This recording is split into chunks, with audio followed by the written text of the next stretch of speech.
विशेषतः लाडकी बहीण योजनेबाबत सरकार काय निर्णय घेतं याकडे सर्वांचं लक्ष आहे।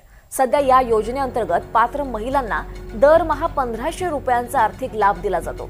मात्र हा हप्ता 1500 रुपयांवरून 2100 रुपयांपर्यंत वाढवण्यात येणार का याबाबत चर्चा सुरू आहे। हप्ता वाढवायचा असेल तर त्यासाठी स्वतंत्र आर्थिक तरतूद हे पाहणं महत्त्वाचं ठरणार आहे। आणि त्याशिवाय लाडकी बहीण योजनेला उपमुख्यमंत्री अजित पवार यांचं नाव देण्याची मागणी करण्यात आली होती आणि तेव्हा या मागणीवर सुद्धा निर्णय होतो का हे सुद्धा पाहायचं आहे। लाडकी बहीण योजनेतील लाभार्थ्यांना हप्ता देण्यासाठी सामाजिक न्याय आणि विशेष सहाय्य विभागाचा 98 कोटी 45 लाख रुपयांचा निधी हा वितरित करण्यास मान्यता दिलेली आहे। आर्थिक वर्षासाठी एकूण 3960 कोटी रुपयांच्या अर्थसंकल्पीय तरतुदीतनं हा हप्ता वितरित करण्यात आलाय। मध्ये विषय त्या ठिकाणी प्रस्ताव ठेवण्यात आला।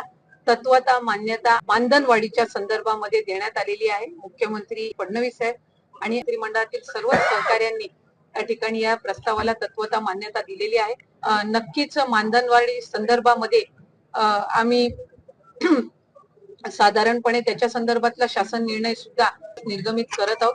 गेल्या अनेक दिवसांपासूनची त्यांची ही मागणी होती, त्याच्यामुळे त्यांच्यासाठी निश्चितपणाने एक आनंदाची बाब आहे।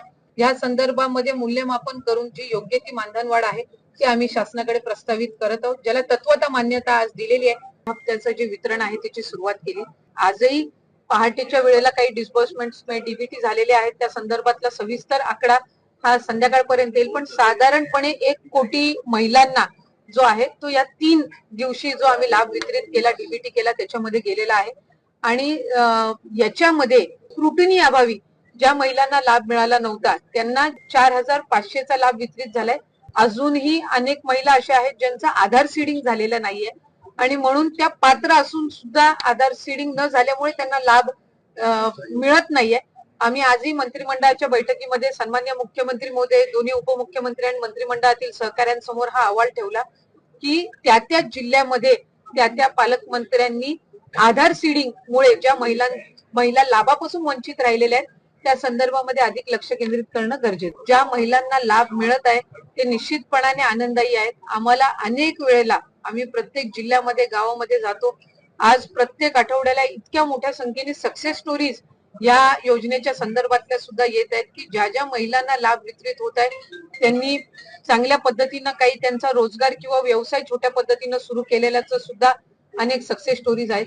आणि कुठे ना कुठेतरी विरोधक यामुळेच एक धास्ती घेतलेली आहे। याच्यातून भरीव तरतूद ही पुढच्या दृष्टिकोनातून मिळालेली आहे। तर आम्हाला त्या ठिकाणी निधी उपलब्ध झालाय आणि हे सगळं करत असताना एक महत्त्वपूर्ण घोषणा ही आदरणीय फडणवीस साहेबांनी केली, ती म्हणजे मुख्यमंत्री माझी लाडकी बहीण ही योजना ही त्या ठिकाणी कायमस्वरूपी अशाच पद्धतीनं सुरू राहील या संदर्भातली त्यांनी घोषणा केली आणि त्यासाठी सुद्धा अधिकाधिक सक्षमपणाने ही योजना पुढच्या कालावधीमध्ये राबवण्यात येईल या दृष्टिकोनातून त्यांच्या मार्गदर्शनाखाली दोन्ही उपमुख्यमंत्री आदरणीय शिंदेसाहेब, आदरणीय सुनेत्रा काकी यांच्या मार्गदर्शनाखाली आम्ही पुढच्या कालावधीमध्ये राबवू। याआधी सुद्धा अनेकदा या संदर्भातला उल्लेख झालेला आहे की 2100च्या बाबतचा जो योग्य वेळी निर्णय आहे तो हे महायुतीचं सरकार घेईल। पण मला आपल्या माध्यमातून सुद्धा सांगायचं आहे की 1500चा लाभ हा लाडक्या बहिणींसाठी अशाच पद्धतीनं सुरू ठेवण्याच्या दृष्टिकोनातून विभाग म्हणून आम्ही त्या ठिकाणी काम करत आहोत। या व्यतिरिक्त आत्तापर्यंत एकल महिलांचा सर्वे हा कधी करण्यात आलेला नव्हता, तो पहिल्यांदाच त्या ठिकाणी करण्यात येत आहे आणि एकल महिलांच्या दृष्टिकोनातून एक चांगलं धोरण हे महायुती सरकारच्या माध्यमातून पुढच्या कालावधीमध्ये येणार आहे। त्यामुळे तेही एक अतिशय ऐतिहासिक पाऊल हे सरकारच्या वतीने उचललं जात आहे। महिला सक्षमीकरणाकडे पाऊल जाईल का की त्यांना 1500 रुपये देण्याची गरज पडणार नाही? जे धोरण येणार आहे सरकारच्या वतीने त्यामुळे महिला सक्षमीकरणाकडेचा पाऊल मारायचं आणि एकल महिलांच्या संदर्भातला एक भाग झाला। मुळात मुख्यमंत्री माझी लाडकी बहीण ही योजना महिलांना सक्षम करण्याच्या दृष्टिकोनातूनच पहिल्यांदा आणण्यात आली आणि आज साधारणपणे ज्या पद्धतीनं हा लाभ सुरू आहे, अनेक अशा महिला आहेत ज्यांनी त्या 1500च्या लाभातून ज्या आपल्या घरखर्च भागवतात, अनेक त्यांचे आरोग्य उपचार असतील ते सुद्धा करतात।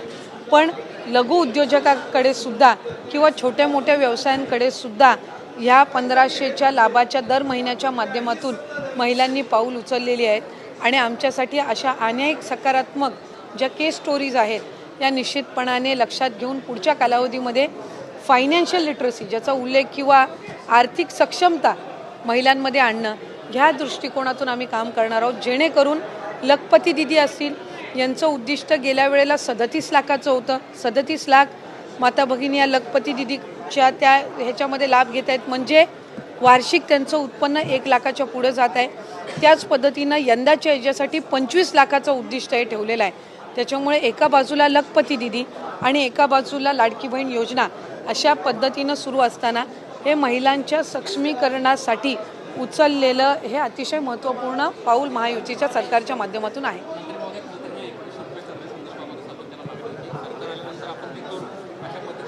सरकार हे आमचं 5 वर्ष आहे, त्याच्यानंतरचे पुढचे 5 वर्ष निश्चितपणाने महाराष्ट्र राज्याची ही जनता महायुतीच्या सरकारला निवडेल याबाबत काही शंका नाही. आत्ता आपण जी घोषणा आदरणीय मुख्यमंत्री महोदयांनी आज केली आहे की अनेकांना वाटायचं की निवडणुकीनंतर ही योजनाच बंद होईल, पण आज निवडणूक होऊन 1.5 वर्षाचा कालावधी झालेला आहे. आजही योजना यशस्वीरित्या सुरू आहे. आज अर्थसंकल्पामध्ये त्यांनी उल्लेख केला की पुढेही ही योजना अशाच पद्धतीनं आम्ही सुरू ठेवणार. त्याच्यामुळे शंका कुशंका हे घेण्याचं काम विरोधकांनी आधीसुद्धा केलं. ज्या वेळेला ही योजना आदरणीय दादांनी 28 जून 2024 रोजी आणली त्यावेळेला कोर्टात जाण्याचं कामसुद्धा काहींच्या माध्यमातून झालं. हा लाभ कधी आपल्याला मिळणारच नाही असाही अपप्रचार झाला. त्याच्यामुळे कुठल्याही अपप्रचाराला बळी न पडता लाडक्या बहिणींसाठी हा लाभ हा कायमस्वरूपी महायुतीच्या सरकारच्या माध्यमातून सुरू राहील ही हमी आज पुन्हा एकदा मुख्यमंत्री फडणवीस साहेबांनी दिलेली आहे. लाडक्या बहिणींसाठी अतिशय महत्त्वपूर्ण जी अपडेट आहे ती समोर आली आहे. ज्या बहिणींच्या खात्यामध्ये हप्ता मिळत नव्हता त्या बहिणींसाठी आता मार्च आणि एप्रिल महिन्यासाठी जो GR आहे तो निर्गमित करण्यात आला आहे. सोबतच हप्ता वाढीचा सुद्धा यामध्ये चर्चा करण्यात आलेली आहे. आधीपासून लाडक्या बहिणीला सांगण्यात येत होते 2100 रुपये तुमच्या खात्यावरती वाटप केले जाईल, परंतु 2100 रुपये मार्च नंतर मिळणार होते. अर्थसंकल्पामध्ये याची तरतूद करण्यात येईल असे सुद्धा सांगण्यात येत होते, परंतु 2100 रुपयाचा हप्ता मात्र लाडक्या बहिणींना मिळाला नाही. तर वाढीव रकमेची तरतूद आता या GR मध्ये सुद्धा करण्यात आलेली आहे. ज्या बहिणींना मागचे रखडलेले हप्ते होते, मार्च महिन्याचा असो, एप्रिल महिन्याचा असो किंवा या महिन्याचा मे महिन्याचा हप्ता असतो, हे सर्व हप्ते त्यांना मिळणार आहे. परंतु 2100 रुपये बाबतचा जो निर्णय आहे तो सुद्धा या GR मध्ये करण्यात आलेला आहे. हप्ता वाढीसाठी जी तरतूद आहे निधीमध्ये याची जी वाढ आहे ती सुद्धा करण्यात आलेली आहे. फायनली आता लाडक्या बहिणींच्या खात्यामध्ये येणारे जे पुढचे हप्ते असणार आहेत ते 2100 रुपये प्रमाणे तुम्हाला मिळू शकतात. या तरतुदीमध्ये जे निधी आहे ते वाढवण्यात आलेला आहे. समाज व बाल कल्याण विभागाकडून सुद्धा निधी वाढवण्यात आलेला आहे. लाडक्या बहिणींच्या हप्त्यासाठी ही तरतूद करण्यात आली आहे. 2 दिवस झाले या अपडेट आता लाडक्या बहिणी विचारत होत्या की आमच्या खात्यावरती आमच्या मार्च आणि एप्रिलचा हप्ता मिळालेला नव्हता. काही बहिणींना मार्च एप्रिलचा मिळाला होता, परंतु मे महिन्याचा हप्ता मिळालेला नव्हता. तर तो हप्ता सुद्धा त्यांच्या खात्यावरती आता वाटप होणार आहे. KYCचा प्रॉब्लेम तुमचा असेल, KYCच्या कारणामुळे तुमचा हप्ता रखडलेला असेल तर त्यासंबंधी सुद्धा आता एक अपडेट आलेली आहे. विभागाकडे तुम्हाला डॉक्युमेंट सबमिट करण्यासाठी काही ऑप्शन देण्यात येणार आहे. याबद्दल सुद्धा विभागाने जी माहिती आहे ती सांगितलेली आहेत आणि याचं ऑप्शन दिल्यानंतर तुम्ही तिथे जाऊ शकता, डॉक्युमेंट सबमिट करू शकता, जेणेकरून तुमच्या कुठलाही हप्ता असेल तो रखडलेला असेल तो तुम्हाला पूर्वीपासून मिळणार आहे. ज्या महिन्यापासून तुमचे हप्ते रखडले ते सर्व महिन्यांचे पैसे तुम्हाला मिळणार आहे.